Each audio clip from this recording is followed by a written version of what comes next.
Pues nada, siguiendo un poco en el orden establecido, la siguiente ponente es Marta Sevilla Sánchez, de la Universidad de La Coruña. Marta nos va a hablar sobre los efectos de la TDSS en el aprendizaje motor a largo plazo. Esta primera parte o esta primera sesión de la jornada hemos profundizado ya un poco sobre los efectos, el potencial y las aplicaciones de esta técnica a nivel comportamental. En este caso nos vamos a salir un poco del plano cognitivo y nos vamos a centrar más en el ámbito del aprendizaje motor a largo plazo en concreto. Y simplemente pues introducir brevemente a Marta. Marta es graduada en Ciencias de la Actividad Física y el Deporte y actualmente contratada de FPU en esta misma universidad, donde cursa su estudio de doctorado tutorizada por el doctor Miguel Fernández del Olmo y Tibor Ortovalli. Su área de investigación principalmente es el aprendizaje motor y su relación con estas técnicas de estimulación cerebral no invasiva. Y concretamente, pues ha llevado a cabo 3 intervenciones para explorar si las curvas de aprendizaje siguen un patrón común en habilidades motoras complejas y en concreto si la TDSS puede tener un efecto en la modulación de esas curvas de aprendizaje a medio y largo plazo. Marta nos va a presentar datos me consta un interesante estudio que, si estoy lo cierto, creo que además pues, cobra especial relevancia por todo lo que estamos hablando de los tamaños muestrales como problema, ¿no? Y si no me equivoco, creo que es uno de los estudios que más número de sesiones de estimulación, bueno, en tamaños muestrales, número de sesiones de estimulación en este caso ha empleado en sujetos sanos.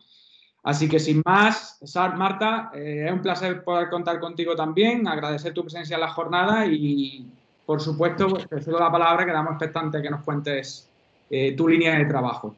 Intentamos ajustarnos al tiempo, si te parece, y las preguntas, igualmente, pues cuando acabe la podemos directamente fijar para el debate final con todos los ponentes. ¿De acuerdo? Pues, Marta, tienes la palabra. Vale. Buenos días, Antonio. Muchas gracias por la presentación. Voy a compartir la pantalla.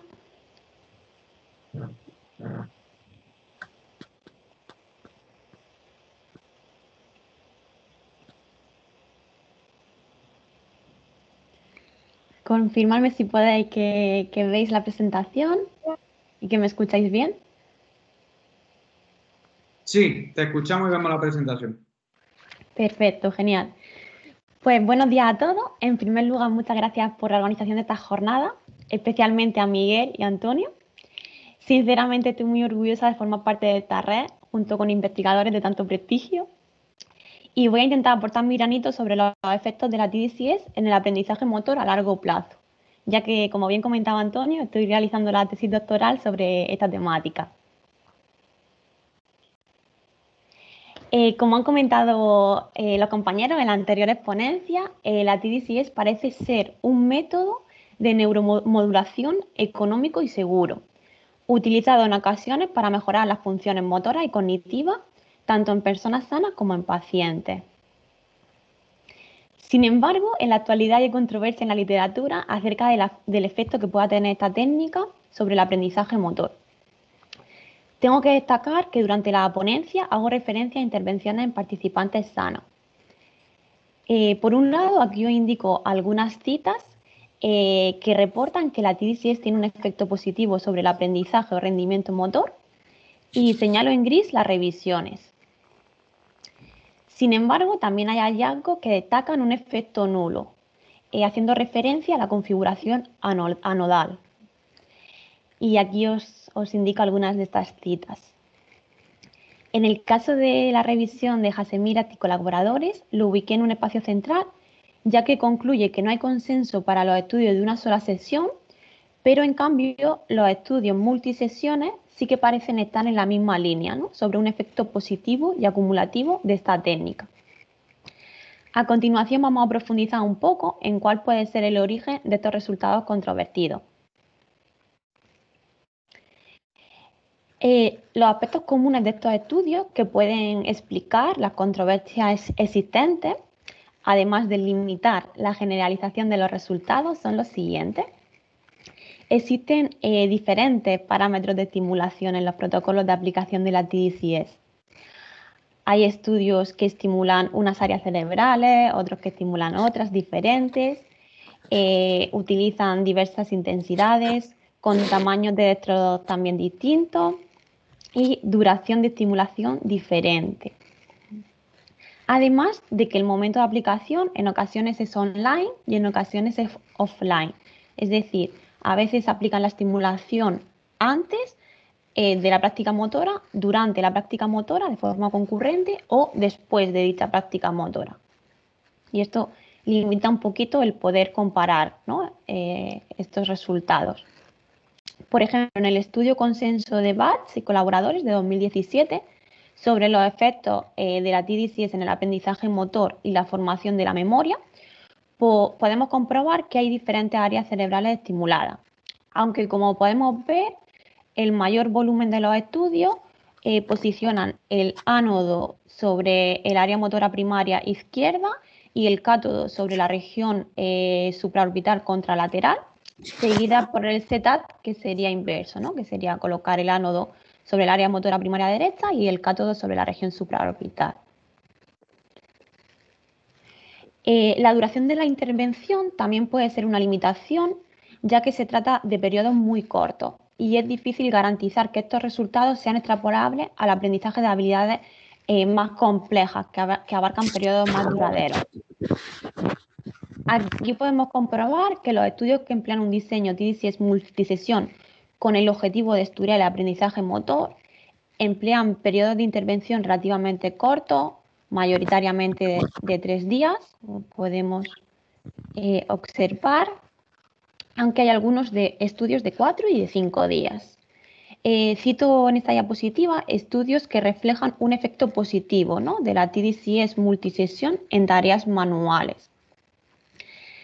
Y tampoco está claro si los beneficios de esta técnica aumentarían gradualmente con sesiones adicionales de estimulación durante semanas o si los efectos de mejora del rendimiento se estabilizarían con el tiempo.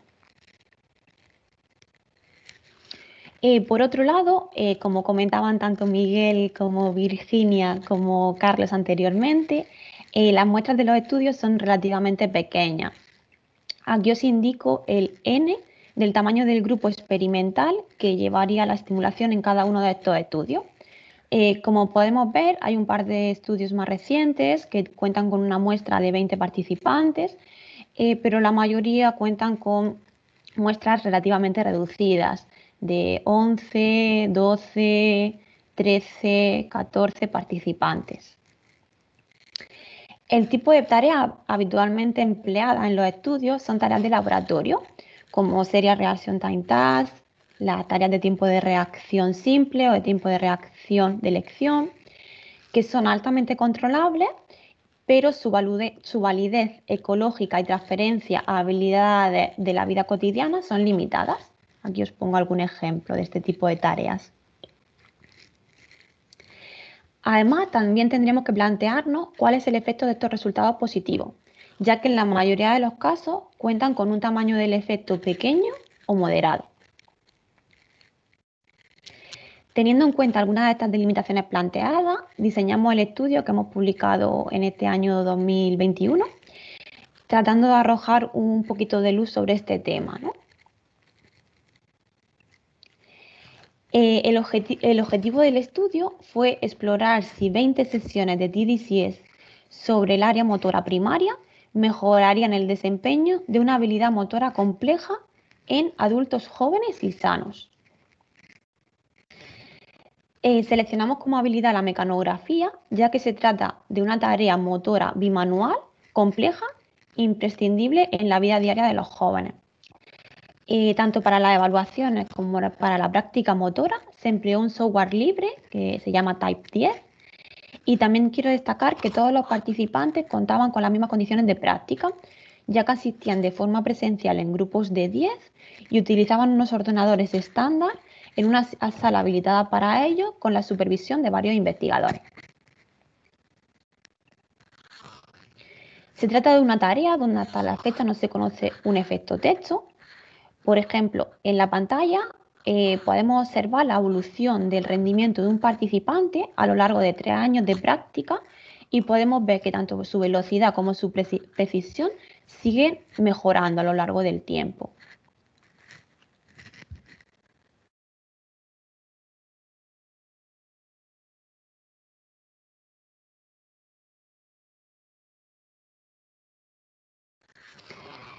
El diseño del estudio fue el siguiente.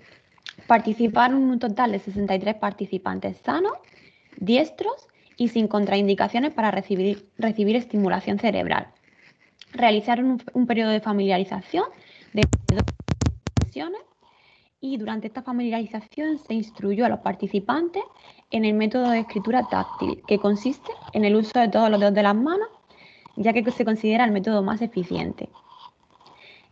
Una vez finalizó este periodo de familiarización, los participantes realizaron una primera evaluación y atendiendo a su rendimiento distribuimos en grupos de 3 pseudoaleatorizados según su nivel a dichos participantes. Había un grupo compuesto por 20 participantes que recibían la estimulación cerebral, la TDCS, de forma concurrente a la práctica motora. Había otro grupo, que era el grupo SAM, que recibían estimulación placebo durante la práctica motora. Y por último, contábamos con un grupo control que simplemente realizaba la práctica motora, sin ningún tipo de estimulación. Una vez realizada esta primera evaluación y distribuidos en grupos, realizaban 10 sesiones de práctica motora, una segunda evaluación, otras 10 sesiones más y la última evaluación. La prueba de evaluación las evaluaciones constaban de 2 pruebas, una prueba máxima en la que los participantes tenían que teclear un texto común de 393 caracteres en castellano a su máxima velocidad, recibiendo la instrucción de que teclearan a la máxima velocidad posible. Y en la prueba incremental, los participantes escribían el mismo texto a 6 velocidades diferentes, es decir, a su 20, 30, 40, 50, 60 y 70% de su velocidad máxima individual obtenida en la prueba máxima. Para marcar el ritmo se utilizó un metrónomo y la duración total de la intervención fue de 2 meses y medio. Respecto a las características de la estimulación, la posición del ánodo se ubicó sobre la corteza motora primaria izquierda, porque parece desempeñar un papel esencial en la fase temprana y rápida de la adquisición de habilidades motoras, aunque los mecanismos subyacentes siguen sin estar totalmente claros. Además, como comentamos anteriormente, es la zona cerebral más común que estimulan los estudios sobre aprendizaje motor. El cátodo se ubicó sobre la región supraorbital contralateral. La intensidad aplicada fue de 1,5 mA con una duración de 15 minutos de estimulación online, es decir, de forma concurrente, ¿no?, a dicha práctica motora. Las variables objeto de estudio fueron la velocidad de escritura y el número de errores cometidos. La velocidad la cuantificamos en caracteres por minuto y la precisión en el número de errores. También calculamos el índice general de rendimiento, que relaciona a través de una función ambas variables, es decir, relaciona la velocidad y la precisión. Pasamos a la sección de resultados y aquí podemos ver que en la prueba de velocidad máxima, los participantes mejoraron su velocidad, es decir, hubo un efecto del tiempo, pero sin diferencias entre grupos ni interacción.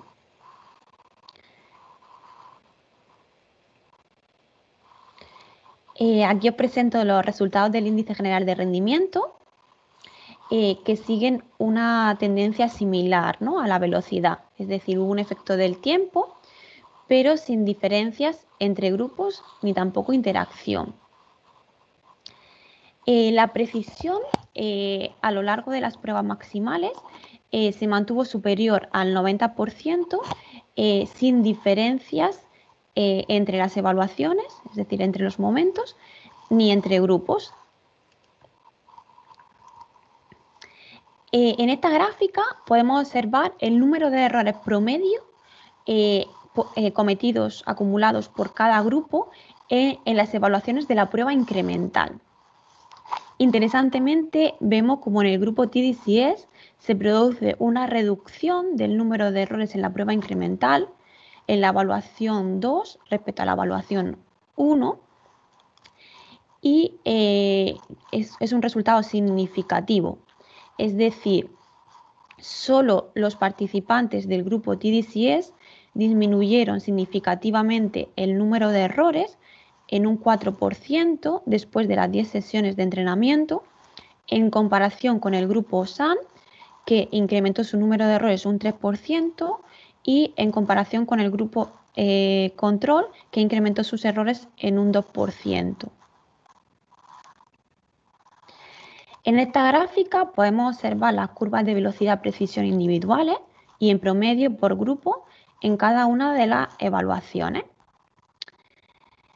En la curva de aprendizaje de cada participante en la primera y en la segunda evaluación no fue posible encontrar una ecuación debido a la alta variabilidad interindividual, ¿no?, en el rendimiento.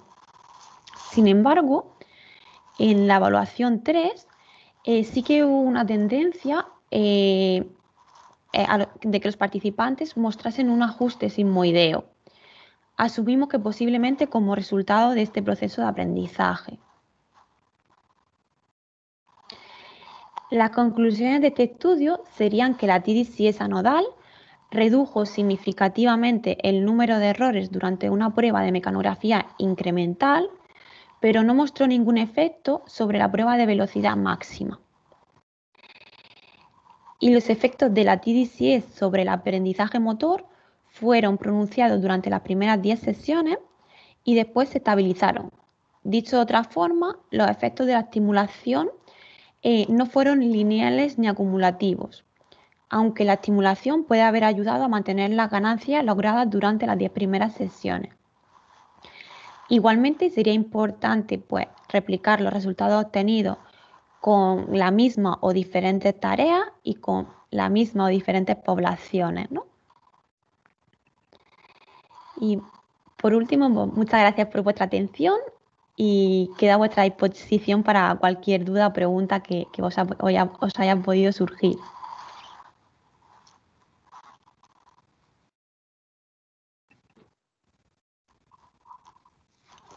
Muy bien, muchas gracias Marta por la exposición y por los interesantes resultados que nos han mostrado. Enhorabuena por el estudio también.